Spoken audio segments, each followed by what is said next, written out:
joining us tonight. I'm Lynn Brooks. And I'm Terry Brewer. There's been a strange sighting for people across parts of West Alabama today. Maybe you saw some of it. Rain. Yes. What's that all about? Yeah, really.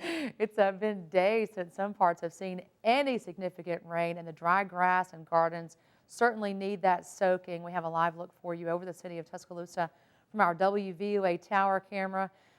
Nice shot out there this afternoon for sure. The question now, will we see any more rain this week? That's right. Chief Meteorologist Richard Scott has the answer to that question. Hey there, Richard. Hey, Terry and Lynn, good Monday afternoon to you. Right now, the big story across the West Alabama County, still the heat, but again, some rain happening out there. Check out Birmingham, 84. Rain-cooled air across the central counties, but places that have not seen the rain, like the city of Tuscaloosa and Northport, still baking this afternoon. 98 official. There's all the rain we dealt with this morning. Very beneficial across much of the area, but again, some spots, no rain at all. In fact, in Tuscaloosa and Northport, not seeing any rain, but around the city of Tuscaloosa, getting a nice dousing of rain this morning. Also, a lot of lightning and thunder. This afternoon, not much on radar, but I expect that to redevelop later this afternoon. A few spotty showers and storms are going to be possible. If you don't get rain today, still got that chance to rain next several days. Here's a quick cast tonight, 79 by midnight. But again, that risk of rain still going to continue each day. Scattered activity, and we'll talk about more about the rain chances. Plus, we'll look at the beach forecast. Hey, weather's coming up, so stay with us. Finding a cool place to stay during the extreme heat can be a challenge for some people, but there are some organizations right here in West Alabama that are stepping in to help. Nonprofit groups like Compassion Coalition are now lending a helping hand to those in the community that need help. President of Compassion Coalition, Nancy Rogers, says the organization has mainly focused on handing out water bottles, also delivering fans to those who don't have any air conditioning. Rogers also says although they haven't had many calls for cooling centers, she expects the demand to increase as the summer gets hotter. Particular needs, we have taken and made places for them temporarily where they could stay, and so it hasn't been a big crowd as yet, but we're watching it very carefully because of the weather.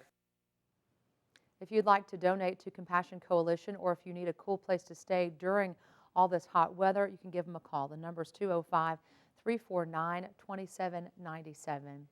Well, for more than 4 decades, Rose Towers Dormitory has been a home away from home for students at the capstone. But coming up Wednesday morning, that piece of UA history will come down. That's right. That's because after 43 years, Rose Towers will be demolished. According to the university, Rose Towers is coming down to make room for a new residential community. Around 8 a.m. Wednesday, 780 explosive charges will go off, imploding the building. The implosion will last just a few seconds. Debris is expected to spread around 30 feet from the building's footprint. Now, because of the implosion, officials say starting at 6:30 Wednesday morning, Jack Warner Parkway, Hackberry Lane, and Old Hackberry Lane will be closed. Walking trails at Manderson Landing will also be closed. There will be public viewing available in the Riverside East parking lot. Parking will be available at Shelby Hall and the Campus Drive parking deck. On your Crime Watch tonight, Tuscaloosa police are looking for answers in a shooting. It happened early Sunday morning near the Taco Bell on Skyland Boulevard. Police say just after 2 a.m. they found a 25-year-old man with a gunshot wound to his leg outside the restaurant. Police say the victim told them he and a friend were involved in an argument with 2 suspects at a club. The victim says later they were at the restaurant when the suspects pulled into the parking lot and someone started shooting. Police say this case is still under investigation. And another shooting happened just minutes earlier at a gas station on Kicker Road and Veterans Memorial Parkway. Tuscaloosa police say the victim and the suspect got into an argument over a past incident. Officials say the suspect shot the victim in the neck. Police say the wound was not life-threatening. 25-year-old Andrew Richard Webb turned himself in Sunday and was arrested on a warrant for attempted murder. Tuscaloosa County authorities are taking new steps in a cold case investigation. Today, authorities exhumed the body of an African-American woman, hoping to find her identity and an answer to her death. The body was buried in the cemetery of Pleasant Grove Baptist Church back in 1979.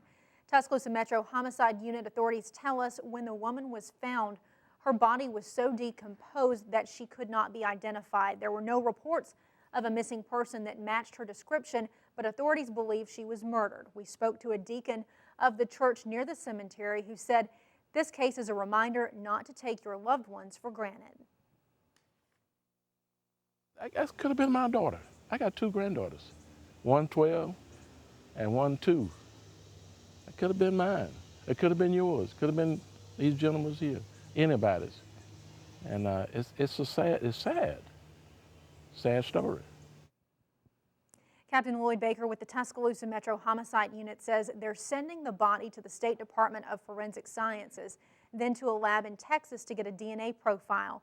Baker says they will use the DNA to search a database in an attempt to identify the woman. Well, some good news for people looking for work. Around 1,000 new jobs are headed to Alabama.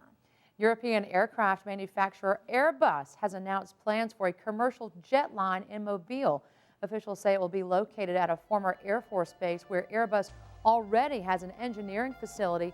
The factory is expected to build Airbus A320 planes, a competitor to the popular 737 made by U.S.-based Boeing.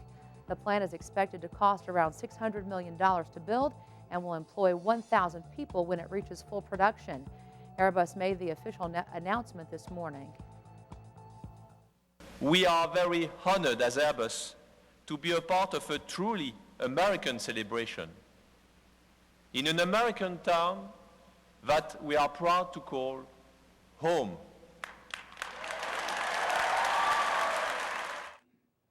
This will be Airbus's first manufacturing plant in the Western Hemisphere. New at 5, scientists say they may have found evidence answering fundamental questions about the universe. Researchers say after decades of work and billions of dollars, experts at the European Organization for Nuclear Research have found enough evidence to show the God particle does exist.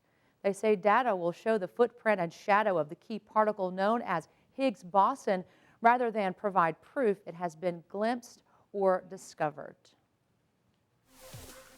On your Health Watch, an historic settlement is sending millions of dollars to Alabama. But first, some good news for coffee drinkers. Experts say the more coffee you drink, the more you may be protecting yourself against certain skin cancers. A new study shows over a 20-year period, the more someone drank caffeinated coffee, the lower their risk of developing basal cell carcinoma. Scientists say caffeine was key because tea, cola, and chocolate, all of which contain caffeine, also seem to cut a person's risk. But they warn this doesn't mean people should start drinking coffee by the gallons. More research is needed to understand why caffeine cuts the risk. And millions of dollars are headed to Alabama as part of a healthcare fraud settlement. GlaxoSmithKline has been charged $3 billion and will plead guilty for promoting 2 popular drugs for unapproved uses and failing to report safety data about a diabetes drug to the FDA. The Justice Department says the settlement is the largest in U.S. history. Alabama's Attorney General says the state will get about $5.9 million. Prosecutors say the company encouraged the use of Paxil for children, Wellbutrin for uses other than depression, and failed to report studies of cardiovascular safety of Avandia. Well, America turns 236 years old this Wednesday, July 4th. Big holiday coming up. Big holiday, yeah. And the folks at the Tuscaloosa Amphitheater are planning a celebration. The second annual July 4th celebration on the river is set for Wednesday night. The Tuscaloosa Symphony Orchestra will be joined by several vocalists to perform patriotic music, with the backdrop, of course, being the Black Warrior River, and you can expect a big fireworks show. All that fun kicks off at 6 p.m. with free activities for your kids. General admission is $5 for individuals, $15 for a family of 4, and they can be purchased at the amphitheater box office. Kids under 5 get in free with a ticketed adult.